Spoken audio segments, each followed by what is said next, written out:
Баткендеги жаңжал. Садыр Жапаров чек ара чырынан курман болгондордун жакындарына көңүл айтты. Казакстандын президенти Кыргыз-Тажик чек арасындагы абал боюнча билдирүү жасады.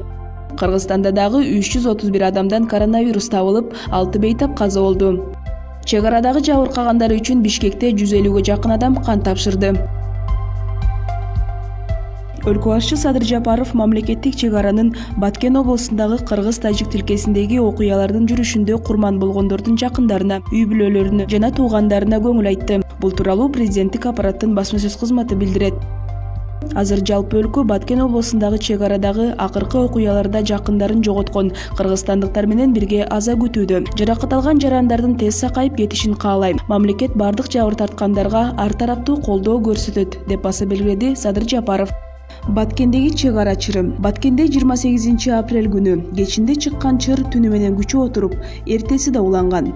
Эки тарап бирин-бирин көздөй ок атып, алгач 1, анан 2. Акыркы маалымат боюнча 31 кыргызстандык каза болду. Алардын арасында 13 жашар кыз бар экени айтылган. Бир нече айылдын тургундары үй жайын таштап, аймактан чыгып кетүүгө аргасыз болгон. Ал эми Кыргызстан менен Тажикстандын ортосунда бардык деңгээлде сүйлөшүүлөр жүрүп, тараптар бир пикирге келүүдө. Бүгүн УКМКнын төрагасы Камчыбек Ташиев Тажикстандын атайын кызматынын жетекчиси Саймумин Ятимов менен сүйлөшүп, абал бүгүн кечке чейин жөнгө салынарын айткан.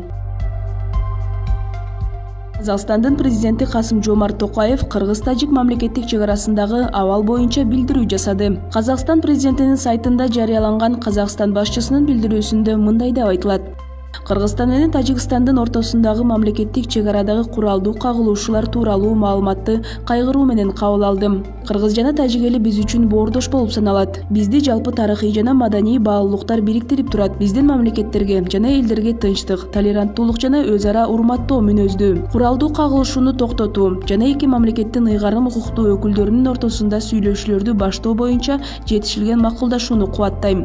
Кыргызстан менен Тажикстандын жетекчилери акылмандыгын көрсөтүп, бардык талаштуу маселелерди тынчтык жолу менен чече алышат деп ишенем. Мен өзүм тарабыман өз ара алгылыктуу чечимдерди табууга жана өз ара ишенимди калыбына келтирүүгө аракет кылууга даярмын. Борбор Азия мамлекеттеринин башчыларынын кезектеги консультативдик жолугушуусунун алкагында мындай чек ара жаңжалдарын жөнгө салуу механизмин иштеп чыгуу мүмкүн деп эсептейм, деген Касым-Жомарт Токаев. Кыргызстанда 30 апрелге карата коронавирустагы 331 адамдан аныкталды. Бул тууралуу Саламаттык сактоо жана социалдык өнүктүрүү министрлигинен билдиришти. Маалыматка караганда Бишкекте 211, Ош шаарында 5, Чүй облусунда 83, Ош облусунда 3, Ысык көл облусунда 25, Нарын облусунда 2, Баткен облусунда 2 адамдан илдет табылган. Ал эми бир сутка ичинде 268 адам коронавирустан айыгып чыккан. Алсак Бишкекте 172, Ош шаарында 4, Чүй облусунда 71, Ош облусунда 6, Талас облусунда 3, Нарын облусунда 3, Ысык көл облусунда 6, Жалал Абад облусунда 3 адам сакайды.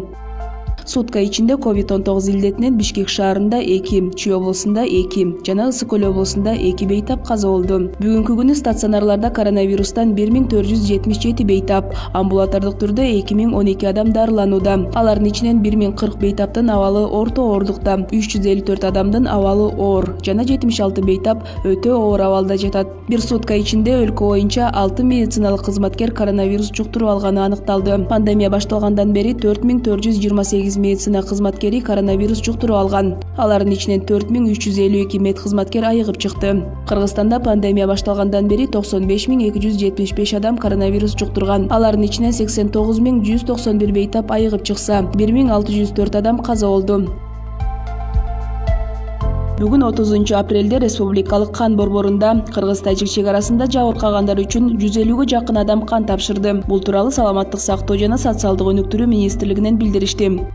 Баткен облусунун жана Бишкек шаарынын саламаттык сактоо уюмдарына жаткырылган жабырлануучуларга медициналык жардам көрсөтүү үчүн кандын жана анын компоненттеринин жетиштүү көлөмү бар. Антсе да жабыр тарткан мекендештерибиз үчүн кан тапшырууну каалагандар кан борборлоруна барып тапшырса болорун эске салабыз, деп айтылат маалыматта. Жаракат алган кыргызстандыктар үчүн кан тапшырууну каалагандар төмөнкү дарекке кайрыла алышат. Бишкек шаары, Чыңгыз Айтматов проспектиси 60, Республикалык кан борбору. Иштөө тартиби дүйшөмбү жума күндөрү саат 8:00 14:00 чейин, ишемби күнү саат 8:00 11:00 чейин. Кан тапшыруу үчүн паспорт, айдоочулук күбөлүк же аскер билети менен баруу керек. Кан тапшырардын алдында майлуу, куурулган сүт азыктарынан баш тартуу керек.